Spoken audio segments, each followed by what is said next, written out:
I spoke earlier about how the Human Rights Commission is joining a push to change the definition of terrorism. The Commission wants religion to no longer count as a motivation for terror acts, while 15 Muslim groups want both religion and ideology to no longer count. Joining me now for more on this is New South Wales Independent MP Tanya Mihalich and former New South Wales Police Minister David Elliott. Hello again. Good to see you both. David, we'll start with you. You were the first Minister for Counter-Terrorism in New South Wales. What's your response to this proposal? Well, this is just ridiculous because the whole definition of extremism is people who have ideological and religious views that are beyond the pale, are beyond what a reasonable or a sensible person would consider is appropriate. And and if the Islamic community thinks this is an attack on them, well, I mean, the IRA proved that you don't have to, even Christians can be extremists. You only have to travel around the subcontinent of India and Sri Lanka and see the battles that have occurred in the name of their religion in Sri Lanka and southern India, and of course the border the border regions of Pakistan and India as well. So I think we need to be very, very careful about not demonising a religion because there are extremists, because every religion has an extremist. Yes. But we have to be very, very mature, and we have to accept the fact that there are groups out there. The I in ISIS stands for Islamic. Yes. So we cannot walk away from that. And we need to make sure that we work with the mainstream Islamic community and say to them, you've got just as much of a role as government does in calling out what is a dangerous interpretation of your faith. Absolutely, and that's exactly what I was saying earlier on in the program as well. Tanya, what are the ramifications that if religion was to be taken off the table when it comes to tackling terror? Well, it would change the definition of terrorist act in its entirety if it was removed. I actually have some confidence with Michelle Rowland, our Attorney General. I actually read her speech when they announced this review, when the Independent National Security Legislation Monitor made the announcement. She did a speech. I felt her speech was very proportionate. I felt she made it clear that she wanted to balance safety. Yes, civil liberties are an issue, but safety was paramount. I felt very confident in her speech. The AG submission does not suggest change. ASIO is not suggesting change. No. AFP, no change. DFAT, no change. So all the Australian agencies are saying there shouldn't be any change to the definition of terrorist act. The Human Rights Commission, of course, have proposed to remove religion, as has the Victorian Human Rights Commission. I want to make an interesting note. New South Wales have made a submission, confidential, but I assume that it would be in line with the Australian government. Yeah. Interestingly, the Victorian government hasn't. So the only agency that made a submission for Victoria was the Human Rights Commission asking for a change. So I would have expected the Victorian government, given they've had terrorist incidences in Victoria, would have actually made a submission to this that's extraordinary. And also, what a useless prop the Australian Human Rights Commission is. They don't know what a woman is. Now they want to change the definition of terror.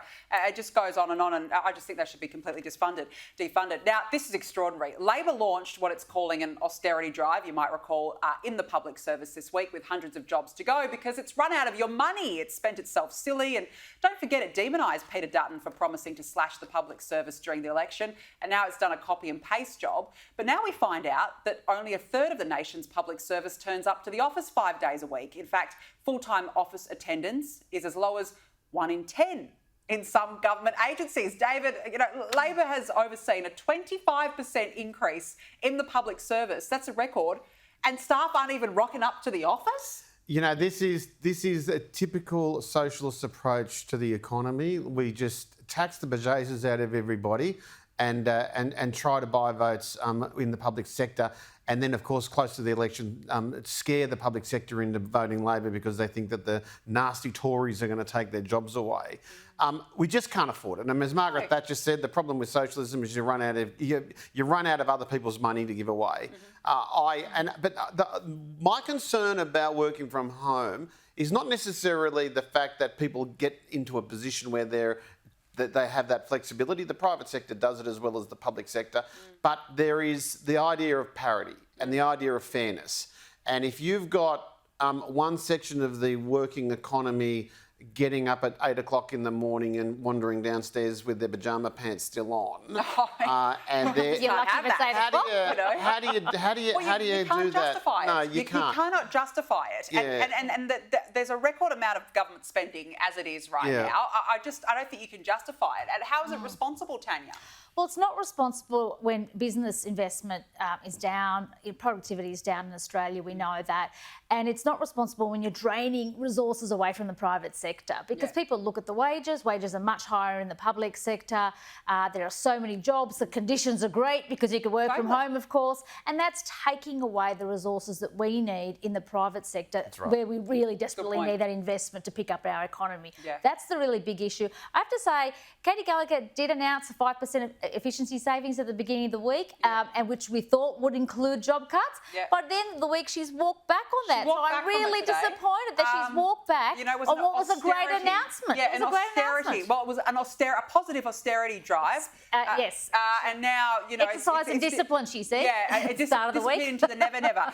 David, one of my favourite parts of our week, your column in the Daily Telegraph about Christmas. What makes a silly season special in your view? Well, I had to get a lot of things off my chest, particularly could tell. turkey. I know, I could tell. Turkey And Mariah Carey, does my very head. triggered. I'm not a Mariah. I don't despise her, but I think it creates a lot of fights in most offices. Yeah, right. Working out how much is an appropriate level of Mariah Carey songs. Yeah. But I can. I still find it difficult to get excited about Christmas lights, of course, because I've. Love come Christmas on. lights. No, me personally, because I've nearly electrocuted myself so many times right. because You're- I can't meet the demands That and the barbecue, at home. you're a danger to yourself, You're an David. absolute hazard. What are you, a fan of Mariah? No. I can't go come anywhere on, near you that two. kind of music. Really? But I'm looking forward to Christmas carols. I do love just general Christmas Yes, carols. I Love agree. it. Love the lights. Yeah. And no, I'm not into turkey either, but like the shish kebab. But you have and your my own Christmas sort on of, the 6th, don't you? On the 7th of January. But I have Yes, two of course. Christmases. I just enjoy Christmas for 2 You get weeks. half price. Why Half-price not? presents.